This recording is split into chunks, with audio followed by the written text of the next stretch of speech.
नमस्कार दोस्तों, आज की कहानी है नारी की शक्ति।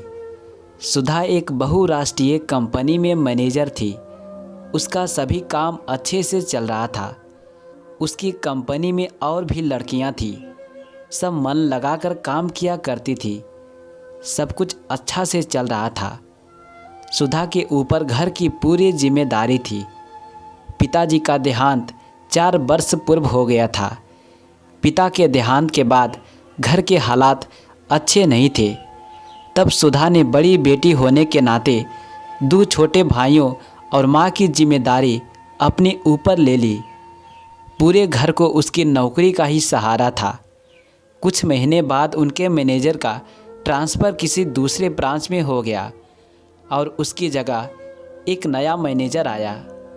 लोग नए मैनेजर का बढ़ चढ़ कर स्वागत कर रहे थे। अपनी पहचान और जुगाड़ लगाने का इससे अच्छा मौका कब मिलता। सुधा और बाकी लड़कियां भी सज धज कर मैनेजर के स्वागत की तैयारी कर रही थी। सुधा अपनी नीली साड़ी में बला की खूबसूरत लग रही थी। नया मैनेजर आया और उसने लड़कियों को खास करके सुधा में बहुत ही दिलचस्पी दिखाई। सुधा को ये नॉर्मल लगा। वो काफ़ी खुलकर अपने मैनेजर से बातें करती चहकती रही। कुछ समय तक तो सब कुछ ठीक चलता रहा। एक दिन मैनेजर ने सुधा को अपनी केबिन में बुलाया और उसके काम का मिनमेख निकालने लगा।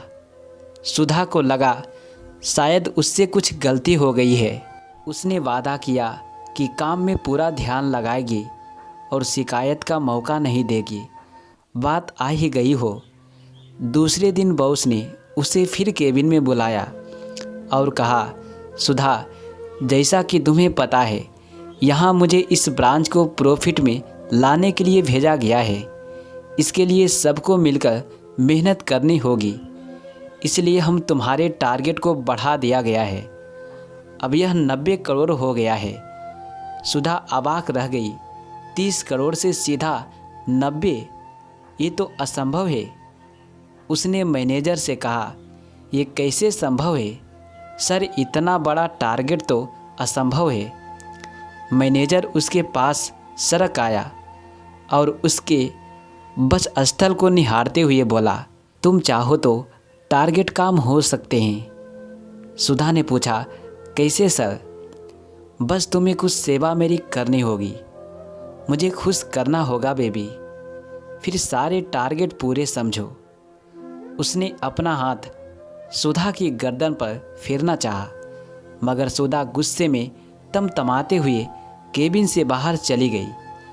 सुधा के कानों में ये शब्द पिघले शीशे की तरह महसूस हो रहे थे।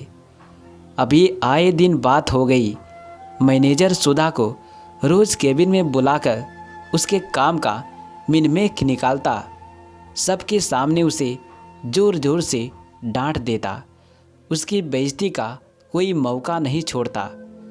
सुधा ये सब कुछ दिनों तक बर्दाश्त करती रही, पर एक दिन तो हद हो गई। बॉस ने सुधा को केबिन में बुलाया और कहा, देखो सुधा, मैं जानता हूँ तुम पर कितनी जिम्मेदारी है। अगर ऐसा ही चलता रहा तो तुम अपनी नौकरी से हाथ धो बैठोगी। मेरी बात मान जाओ। तुम भी इंजॉय करो। अभी उम्र ही क्या है तुम्हारी। तुम मेरी बात मान जाओ, नहीं तो नौकरी गई समझो। सुधा केबिन से बाहर आकर बाथरूम में चली गई और घंटों वहाँ रोती रही। शाम को घर आकर भी चुपचाप पड़ी रही। माँ ने पूछने की बहुत कोशिश की, मगर उसने कुछ नहीं बताया। घर की चिंता उसे खाए जा रही थी। नौकरी नहीं रहने की सूरत में उसका और उसके घर वालों के क्या होगा, ये सोचकर उसे नींद भी नहीं आ रही थी। उसकी माँ को सुधा की चिंता हो रही थी। भाइयों को भी घर और दीदी के हालात बहुत अजीब लग रहे थे, मगर बेचारे कुछ पूछ नहीं पा रहे थे। सुधा अपने कमरे में लेटे हुए बहुत कुछ सोच रही थी। उसके मन में आत्महत्या करने का ख्याल आने लगा। उसे सबसे आसान राह यही लग रहा था। कभी ख्याल घर वालों को आता तो लगता बॉस की बात मान लिया जाए, कम से कम घर वाले तो खुश रहेंगे। छोटा भाई रवि तभी रेडियो ऑन कर देता है जिसमें एक गाना आ रहा होता है, कोमल है कमज़ोर नहीं तो शक्ति का नाम ही नारी है, जग जो जीवन देने वाली मौत भी तुमसे हारी है। सतियों के नाम पे तुझे जलाया, मीरा के नाम पे जहर पिलाया, सीता जैसे अग्नि परीक्षा जम में अब तक जारी है। कोमल है कमज़ोर नहीं तो शक्ति का नाम नारी है। इल्म हुनर में दिल दिमाग में किसी बात में कम तो नहीं, पुरुषों वाले सारे ही अधिकारों की अधिकारी है। कोमल है कमज़ोर नहीं तो शक्ति का नाम नारी है, जग को जीवन देने वाली मौत भी तुमसे हारी है। बहुत हो चुका अब मत सहना, तुझे इतिहास बदलना है, नारी को कोई कह ना पाए अबला है। बेचारी है कोमल है, कोई कमज़ोर नहीं तो शक्ति का नाम नारी है, जग को जीवन देने वाली मौत भी तुमसे हारी है। कोमल है तो कमज़ोर नहीं तो शक्ति का नाम नारी है, जग को जीवन देने वाली मौत भी तुमसे हारी है। इस गाने को सुनते सुनते ही सुधा की थोड़ी हिम्मत बढ़ी, जीने का जज्बा आ गया सुधा के अंदर। उसने अपने आप से कहा अब वो हार नहीं मानेगी, किन से और कब तक भागेगी वो। सुधा ने कुछ निश्चय किया और सो गई। अगली सुबह सुधा उठकर ऑफिस के लिए निकली। आज ऑफिस जाते समय उसकी चिंता थोड़ी कम थी। आज उसने कुछ निष्कर्ष निकाल रखा था। ऑफिस पहुंचकर थोड़ी देर बाद वो अपने बॉस की केबिन में गई और केबिन का द्वार अंदर से बंद कर दिया और बॉस के पास बैठकर बोली, सर आपके बारे में मैंने रात भर सोचा और मुझे आपकी बात समझ में आ गई। मैं आज आपको सरप्राइज देना चाहती हूँ। बॉस खुश हो गया और बोला, अच्छा किया जो मान गई, नहीं तो आज तक मैंने जिसे चाहा उसे पा कर ही रहा हूँ, चाहे उसके लिए मुझे कुछ भी करना पड़ा हो। अब बताओ तुम्हारा सरप्राइज क्या है? सुधा ने कहा, ऐसे नहीं, आप पहले अपनी आंखें बंद करें।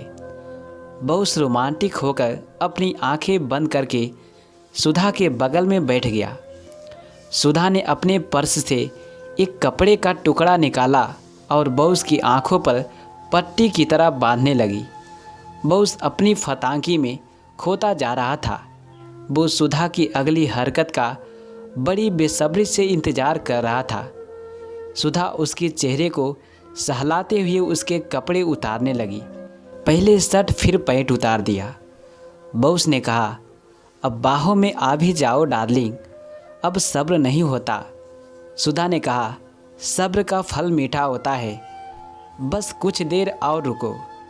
सुधा बॉस के कपड़ों को मोड़कर कोने में ले गई और अपने पर्स से लिपस्टिक निकालकर उस पर छिड़क दिया और लाइटर से उसमें आग लगा दी।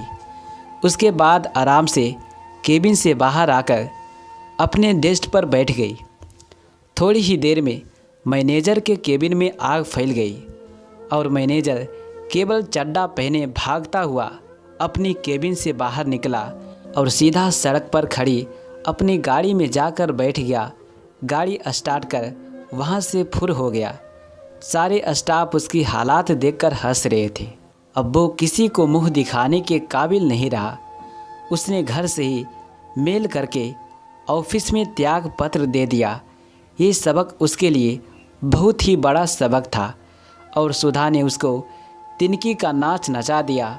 ऑफिस के सारे स्टाफ सुधा के बहादुरी की प्रशंसा कर रहे थे। दोस्तों, अगर आपको कहानी थोड़ा भी अच्छा लगा हो तो प्लीज़ वीडियो को लाइक कमेंट शेयर कर दीजिए और इसी प्रकार की और भी कहानियाँ सुनने के लिए चैनल को सब्सक्राइब ज़रूर करें। वीडियो में यहाँ तक बने रहने के लिए आप सभी को दिल से शुक्रिया। Thanks for watching.